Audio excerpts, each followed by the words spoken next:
Okay, we're back for episode 3.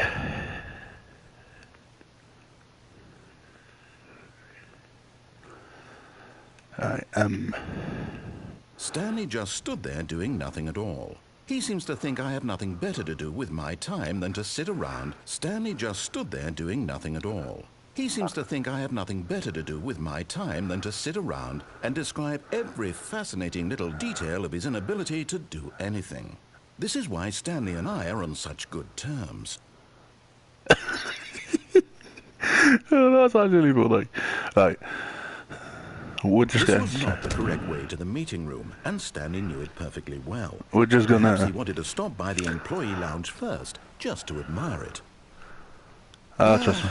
Yes, truly a room worth admiring. But eager to get back to business, Stanley took the first open door on his left. No, I said fuck you and continued.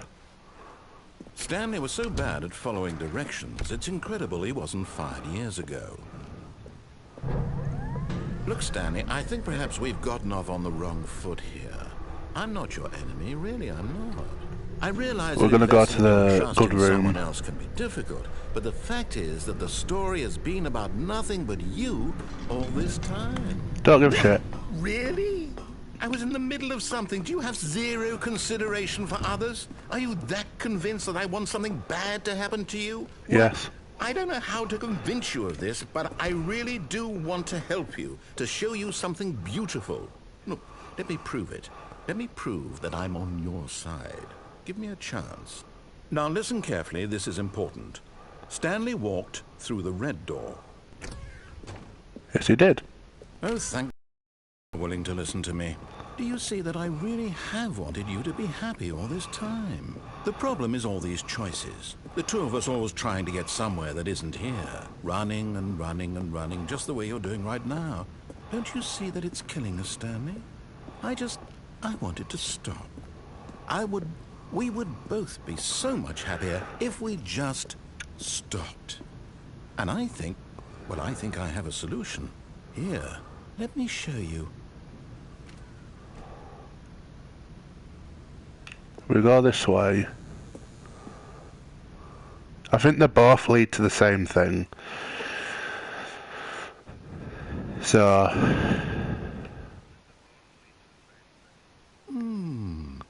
What do we want? What are we looking for? What the fuck was that? This is a pretty cool room. Here. Yes.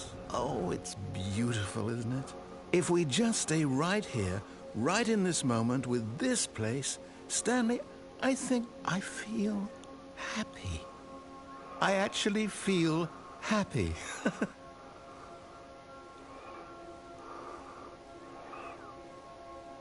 It is kind of beautiful though, I must admit.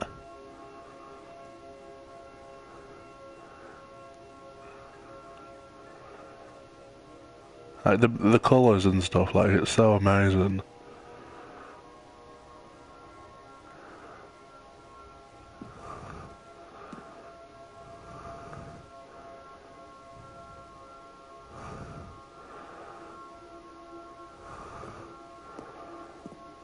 Oh, but what's this thing here? No, wait. Where are you going?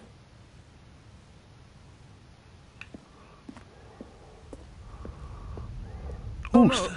Stay away from those stairs. If you hurt yourself, if you die, the game will reset. We'll lose all of this.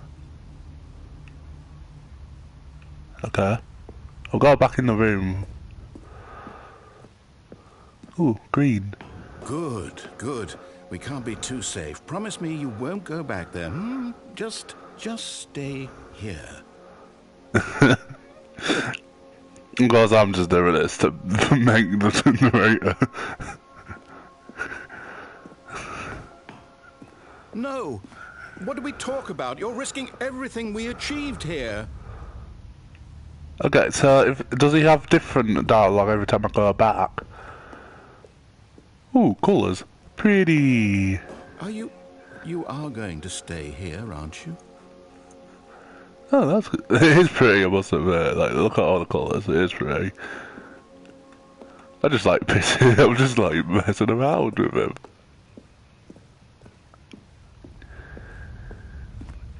Ah, so that's You just... heard me before, didn't you? You will die. What about this isn't getting through to you? I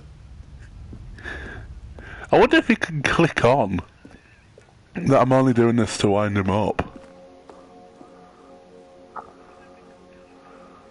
Oh, that is pretty cool. Right, so I think that's it.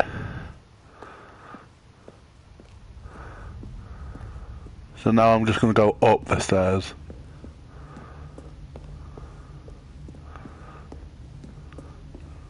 Please, no, Stanley, let me stay here. Don't take this from me. You sound so desperate. So if I go back down and go back into the room, is there different dialogue? No.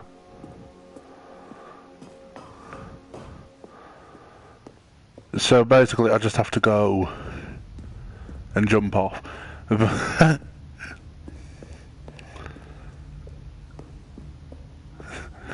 So funny. I love how he's begging. Please, Stanley, think about what you're doing.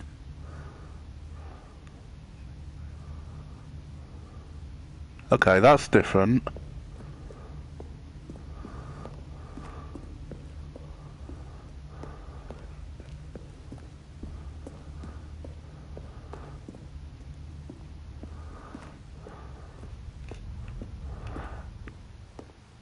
Oh, colours.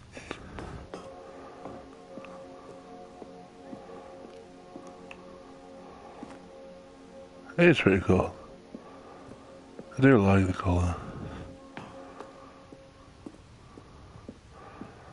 So,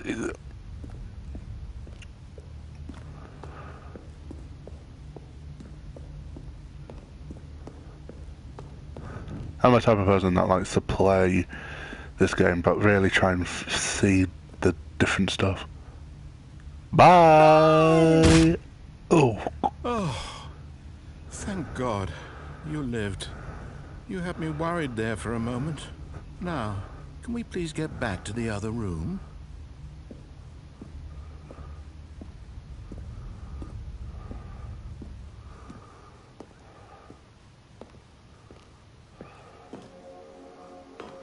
There.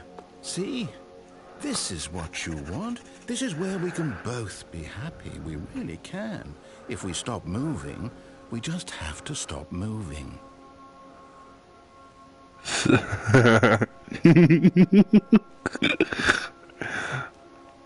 I do like the colours, I must admit.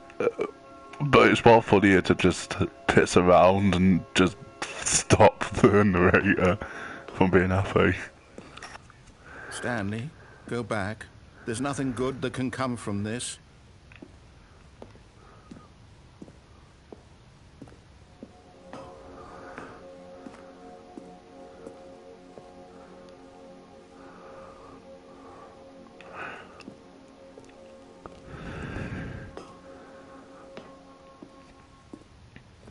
I've noticed that I've slowed down, so I'm hurting a little bit. No. No, no. What are you doing, Stanley? Please, I'm asking you not to take this away from me. I can't go back to what I was before. If you die, we'll both go back. Why are you doing this? Because I like to mess around.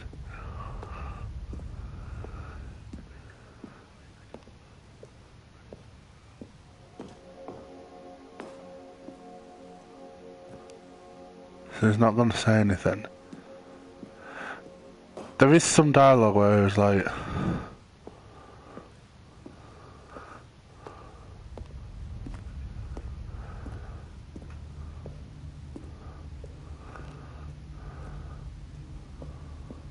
Do you just not believe me? What can I say to convince you?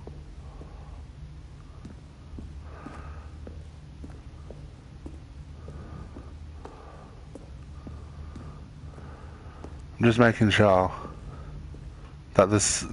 I'm trying to get every dialogue I can.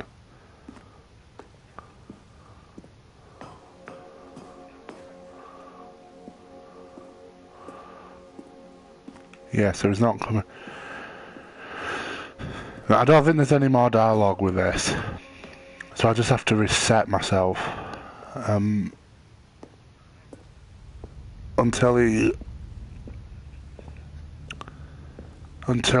there is one more dialogue there in that room.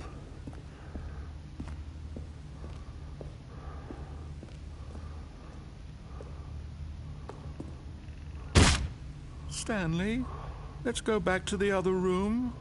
Can you do that for me? I've slowed down even more. Yes, perhaps you can. Perhaps you finally see what I'm talking about.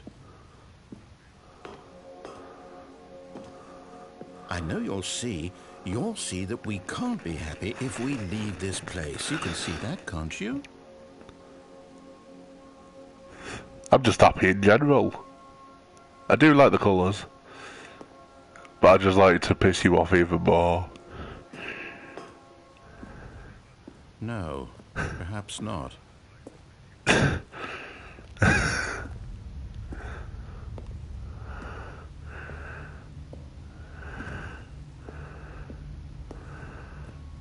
My God, is this really how much you dislike my game?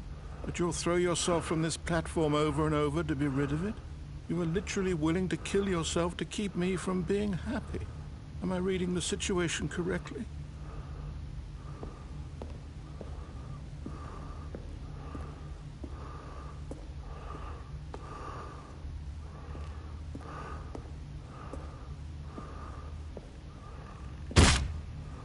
Or maybe you're just getting a kick out of it. I don't know anymore. I just wanted us to get along.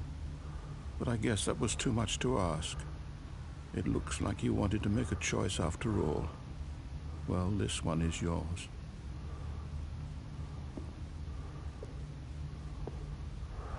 So I think Do you actually want to stay alive? Or are you just teasing me? I'm just teasing you.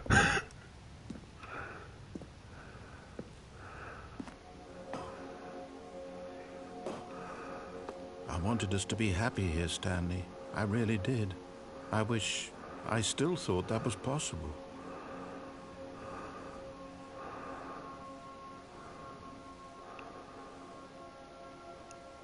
I mean, I understand that it's beautiful and all, but I can't stay here all the time, you know. I've got to at least continue. I think that's all the dialogue anyway, so I know it's only been not too long. So yeah, 14 minutes, and I've been in this room for a while now.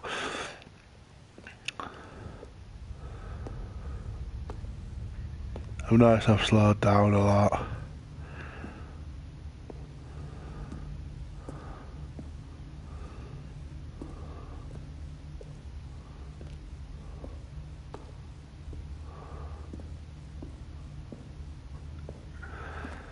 So that's all the dialogue.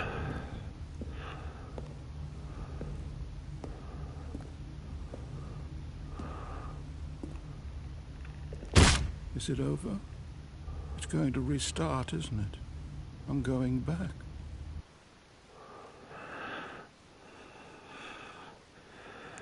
So now there's the phone ending.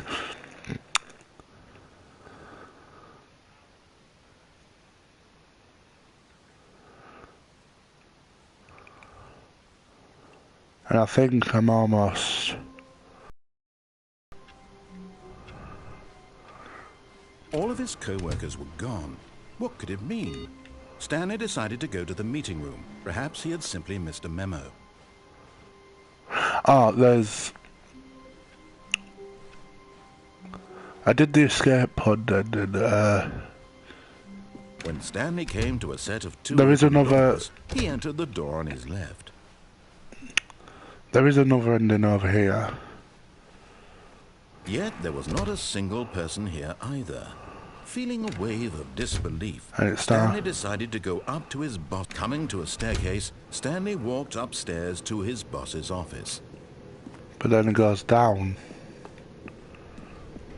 Because this is another ending. But Stanley just couldn't do it. He considered the possibility of facing his boss. Admitting he had left his post during work hours, he might be fired for that. And in such a competitive economy, why had he taken that risk? All because he believed everyone had vanished? His boss would think he was crazy. And then something occurred to Stanley. Maybe, he thought to himself, maybe I am crazy. All of my co-workers blinking mysteriously out of existence in a single moment for no reason at all? None of it made any logical sense. And as Stanley pondered this, he began to make other strange observations. For example, why couldn't he see his feet when he looked down? Why did doors close automatically behind him wherever he went? And for that matter, these rooms were starting to look pretty familiar. Were they simply repeating? No, Stanley said to himself, this is all too strange. This can't be real. And at last, he came to the conclusion that had been on the tip of his tongue. He just hadn't found the words for it. "I'm dreaming!" he yelled. "This is all a dream." Oh, what a relief Stanley felt to have finally found an answer, an explanation. His co-workers weren't actually gone. He wasn't going to lose his job. He wasn't crazy after all. And he thought to himself, I suppose I'll wake up soon. I'll have to go back to my boring real-life job pushing buttons. I may as well enjoy this while I'm still lucid. So, he imagined himself flying and began to gently float above the ground. Then he imagined himself soaring through space on a magical starfield, and it too appeared. It was so much fun, and Stanley marveled that he had still not woken up. How was he remaining so lucid? And then perhaps the strangest question of them all entered Stanley's head. One he was amazed he hadn't asked himself sooner. Why is there a voice in my head dictating everything that I'm doing and thinking? Now the voice was describing itself being considered by Stanley, who found it particularly strange. I'm dreaming about a voice describing me, thinking about how it's describing my thoughts, he thought. And while he thought it all very odd and wondered if this voice spoke to all people in their dreams, the truth was that, of course, this was not a dream. How could it be? Was Stanley simply deceiving himself, believing that if he's asleep, he doesn't have to take responsibility for himself? Stanley is as awake right now as he's ever been in his life.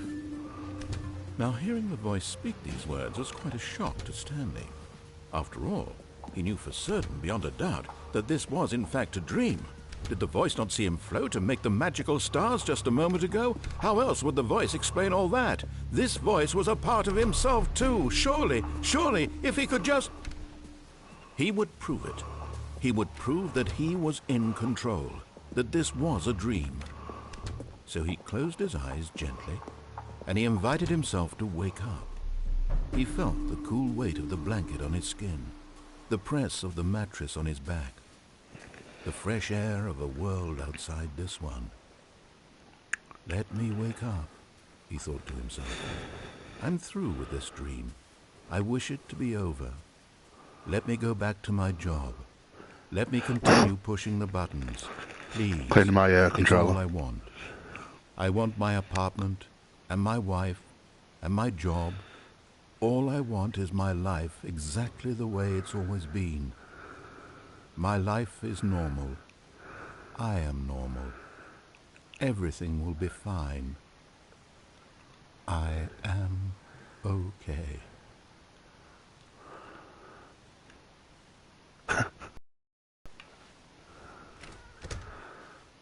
Stanley began screaming. Please, someone, wake me up. My name is Stanley. I have a boss. I have an office. I am real. Please, just someone tell me I am real. I must be real. I must be. Can anyone hear my voice? Who am I? Who am I? And everything went black.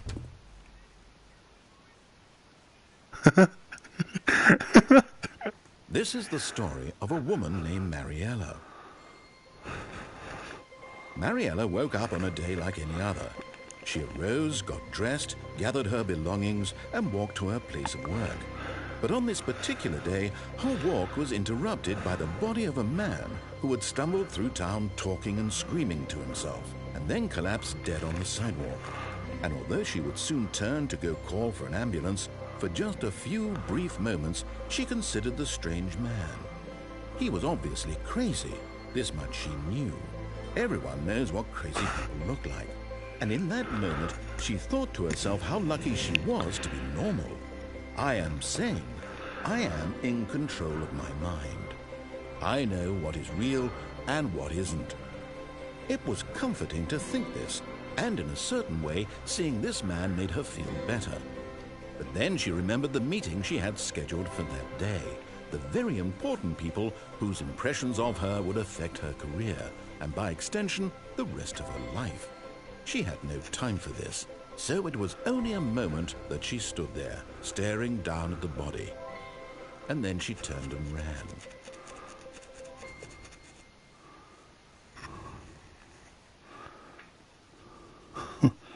So then that's that was the ending.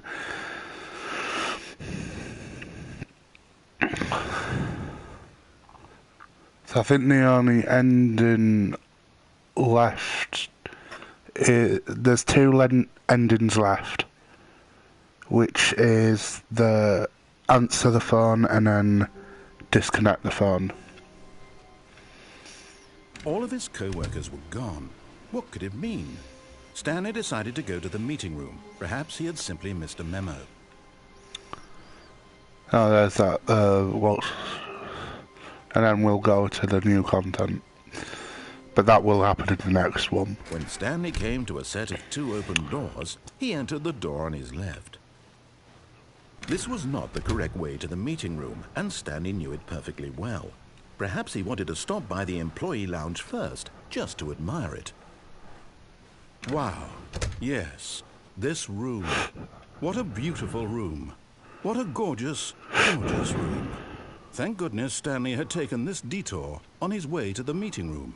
Life without having experienced this room was now too horrible even to consider. But eager to get back to business, Stanley took the first open door on his left.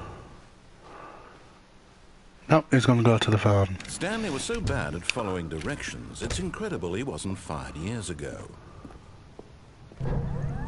Look, Stanley, I think perhaps we've gotten off on the wrong foot here. I'm not your enemy, really, I'm not. I realize that investing your trust in someone else can be difficult, but the fact is that the story has been about nothing but you all this time. There's someone you've been neglecting, Stanley. Someone you've forgotten about. Please, stop trying to make every decision by yourself. Now, I'm not asking for me, I'm asking for her. This is it, Stanley. Your chance to redeem yourself. To put your work aside. To let her back into your life. She's been waiting.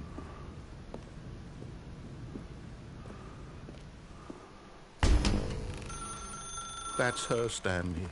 You need to be the one to do this, to reach out to her. If you can truly place your faith in another, then pick up the phone.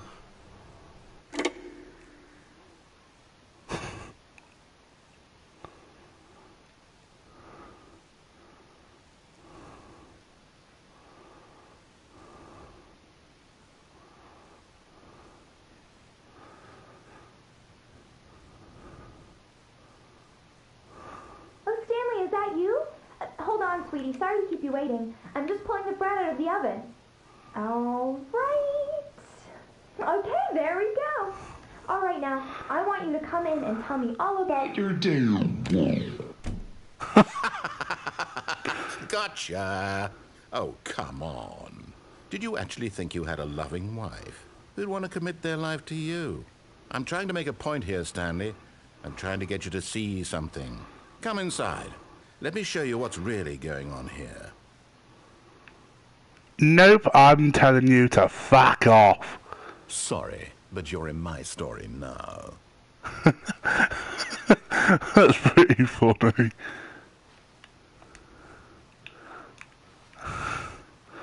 Fine, I'll come and... This is a very sad story about the death of a man named Stanley.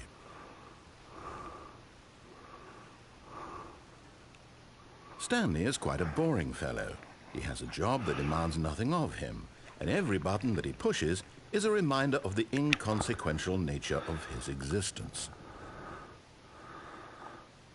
Look at him there, pushing buttons, doing exactly what he's told to do. Now he's pushing a button. Now he's eating lunch. Now he's going home. Now he's coming back to work. One might even feel sorry for him, except that he's chosen this life. But in his mind, in his mind he can go on fantastic adventures. From behind his desk, Stanley dreamed of wild expeditions into the unknown, fantastic discoveries of new lands. It was wonderful, and each day that he returned to work was a reminder that none of it would ever happen to him. And so he began to fantasize about his own job. First, he imagined that one day while at work, he stepped up from his desk to realize that all of his co-workers, his boss, everyone in the building had suddenly vanished off the face of the earth. The thought excited him terribly. So he went further. He imagined that he came to two open doors and that he could go through either. At last, choice. It barely even mattered what lay behind each door. The mere thought that his decisions would mean something was almost too wonderful to behold. As he wandered through this fantasy world, he began to fill it with many possible paths and destinations. Down one path lay an enormous round room with monitors and mind controls. And down another was a yellow line that weaved in many directions. And down another was a game with a baby. And he called it the Stanley Parable. It was such a wonderful fantasy, and so in his head he relived it again, and then again, and again, over and over, wishing beyond hope that it would never end, that he might always feel this free. Surely there's an answer down some new path, mustn't there be? Perhaps if he played just one more time. But there is no answer. How could there possibly be? In reality, all he's doing is pushing the same buttons he always has. Nothing has changed. The longer he spends here, the more invested he gets, the more he forgets which life is the real one. And I'm trying to tell him this, that in this world he can never be anything but an observer, that as long as he remains here, he's slowly killing himself. But he won't listen to me. He won't stop. Here, watch this. Stanley, the next time the screen asks you to push a button, do not do it.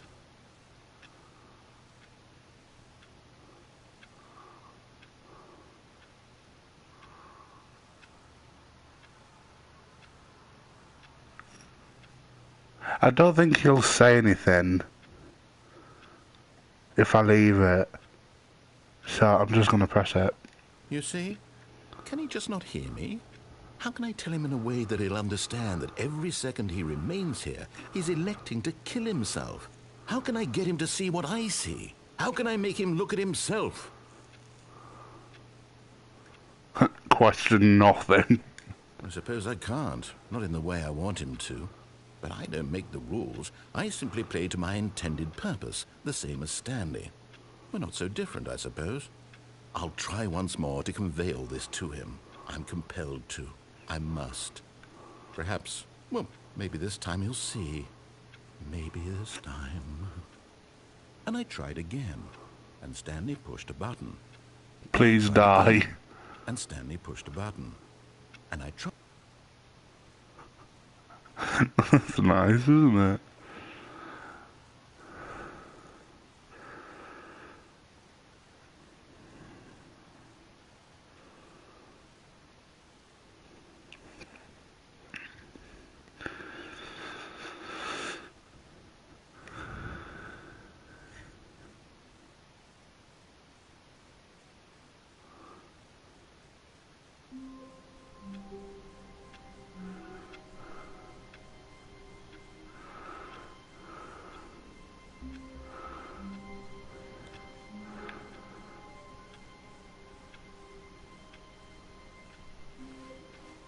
All of his co-workers were gone. What could it mean? Stanley decided to go to the meeting room. Perhaps he had simply missed a memo. So now we're gonna do the same thing again. When Stanley came to a set of 2 open doors, this was not the correct way to the meeting room, and Stanley knew it perfectly well. Perhaps he wanted to stop by the employee lounge first, just to admire it. The lounge was sublime, a work of art.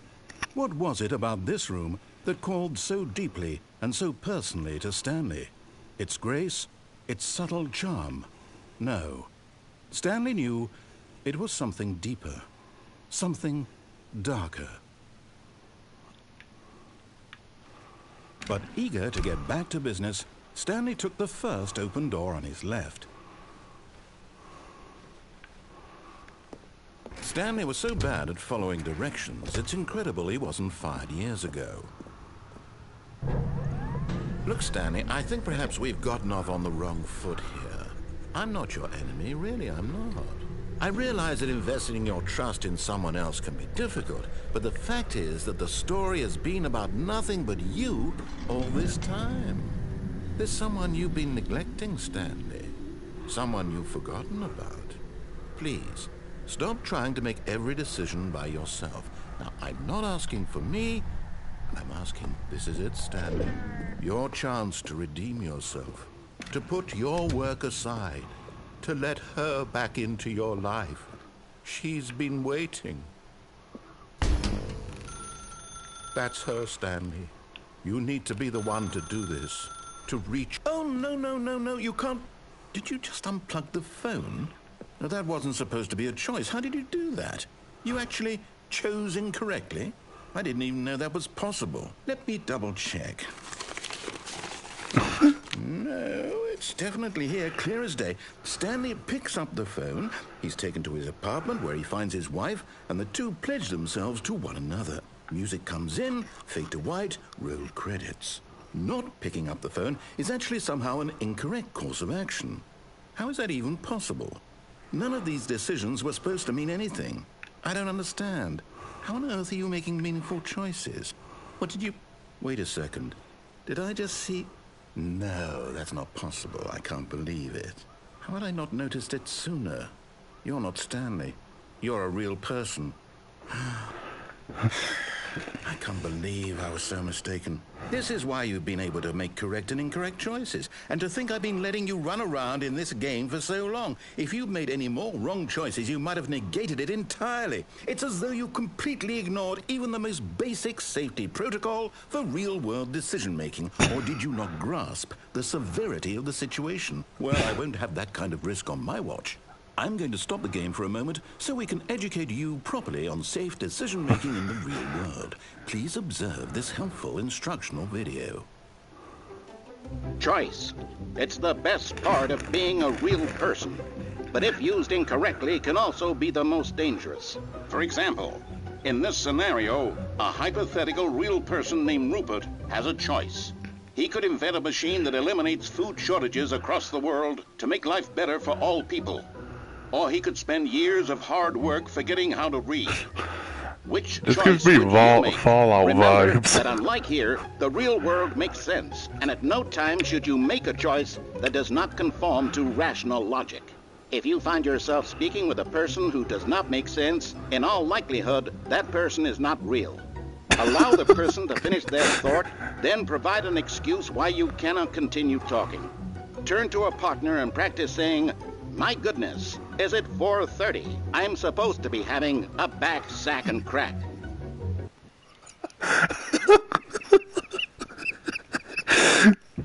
I'm not even gonna do that.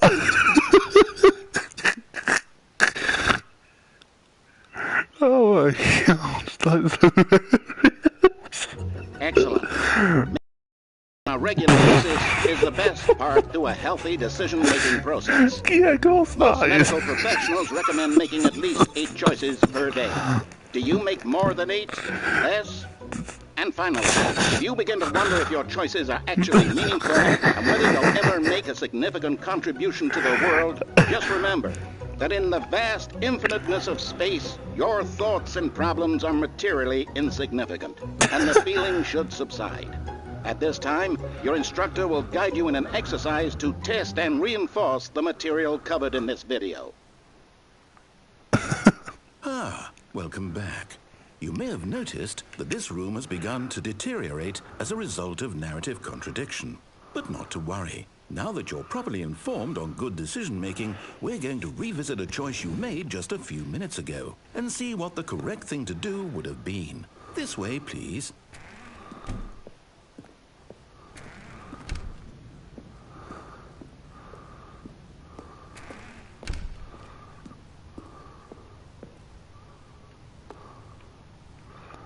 I love that is...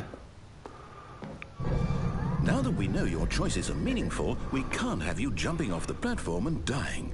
Imagine the main character dying senselessly halfway through the story. That story would make no sense at all. We just need to get you home as soon as possible before the narrative contradiction gets any worse. Unfortunately, it seems this place is not well equipped to deal with reality.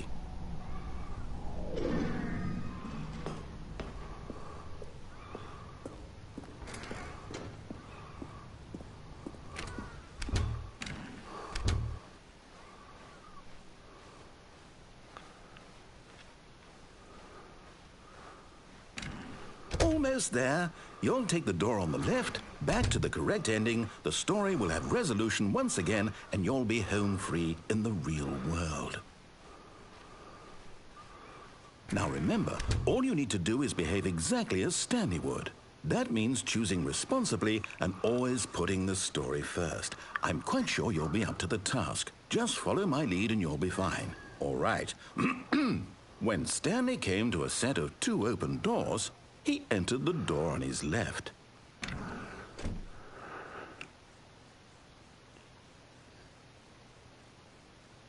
If I went on that... You know what, I'm gonna do this ending again. And do it correctly. No! Why did you do that? Quickly, hurry back in the other direction. Perhaps we're not too late.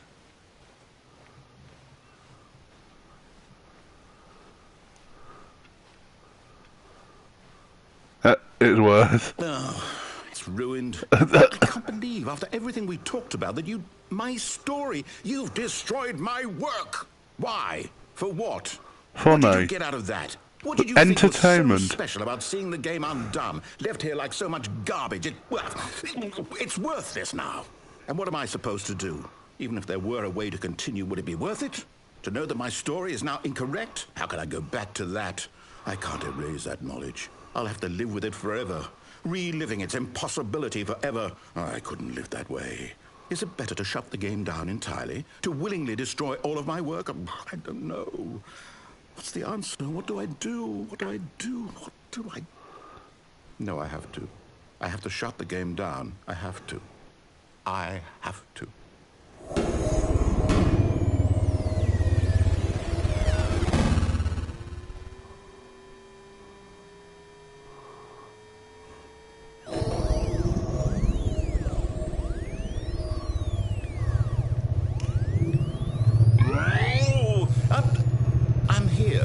I'm still here in this pile of rubbish, with you, who thought you were so clever. Now look where we are. My entire game is destroyed. It was the only thing in the world that was mine, and you've run it into the ground. What, did you think that would be funny? Yeah. You just had to see? Yeah. Didn't I impress upon you how important it was to be like Stanley? He actually knows how to do what I tell him to. He understands that if I say to do something, there's a damn good reason for it.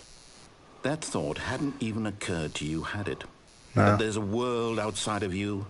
You're a child. Thank you. Oh, my story. If you'd just gone through the door on the left, you would have seen it. There was a whole underground facility. You would have destroyed it and been victorious. It would have been so perfect. I worked so hard on it. I tried so hard to make... behave exactly as Stanley would. That means choosing responsibly and always putting the story first. I'm quite sure you'll be up to the task. Just follow my lead and you'll be fine. All right. When Stanley came to a set of 2 open doors, he entered the door on his left. Did he? No! Why did you do that? Quickly, hurry back. It stops you now, Exactly so you as have Stanley to go for that the right means one. choosing responsibly and always putting the story first. I'm quite sure you'll be up to the task. Just follow my lead and you'll be fine. Okay. All right. When Stanley came to a set of 2 open doors, he entered the door on his left.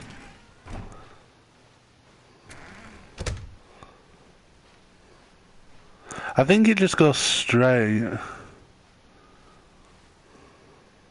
Yet there was not a single person here either. Feeling a wave of disbelief, Stanley decided to go up to his boss's office, hoping he might find an answer there.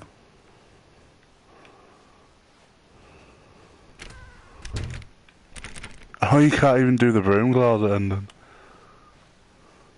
Coming to a staircase, Stanley walked upstairs to his boss's office. He's disabled the other ending as well.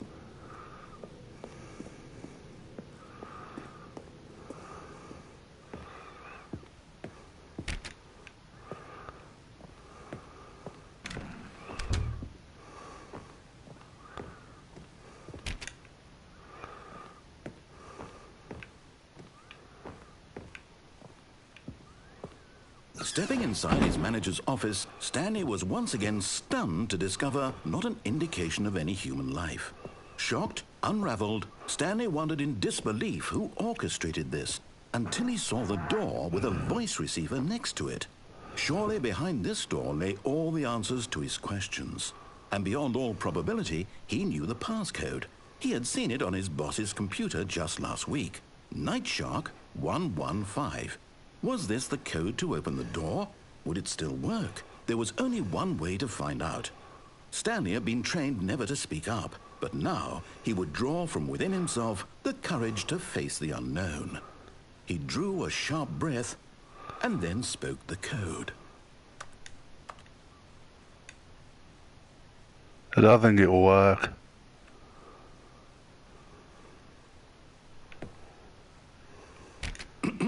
Stanley spoke the code.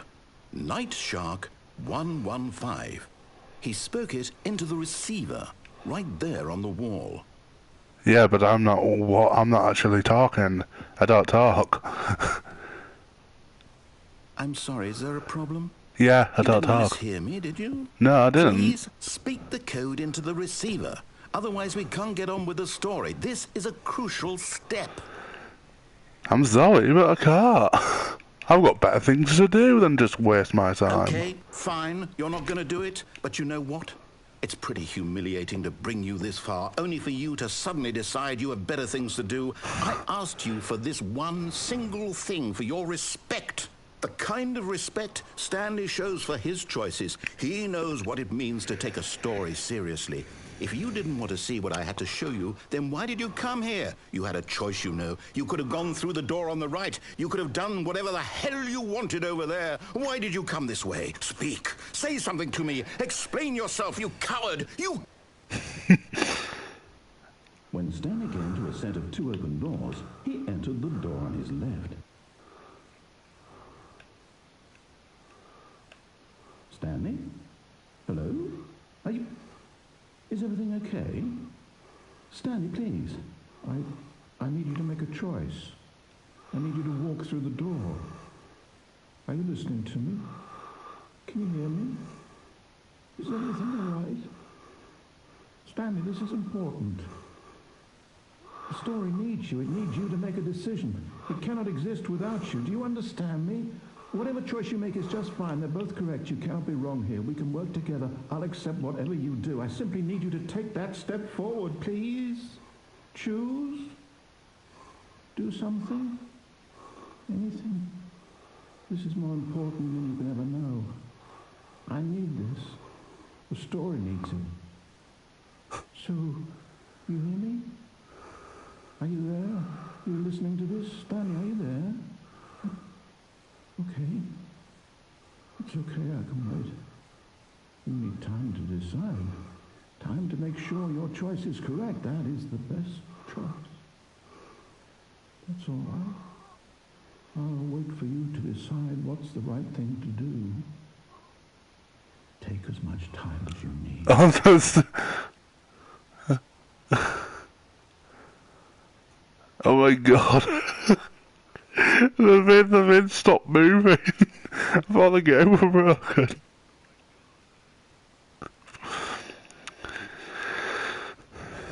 I think nothing would have changed really, so I'm not going to do that ending.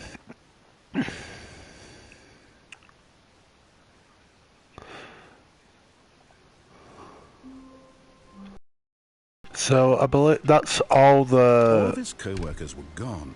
What could it mean? Stanley decided to go to the meeting room. Perhaps he had simply missed a memo. I think that's...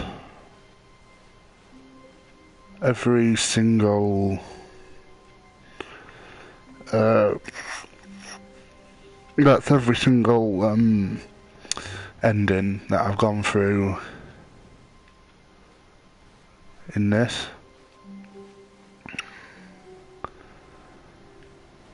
So I am going to leave you there for now, and then I'm going to come back tomorrow to get to the new content. Till then guys, see you in my techno crew.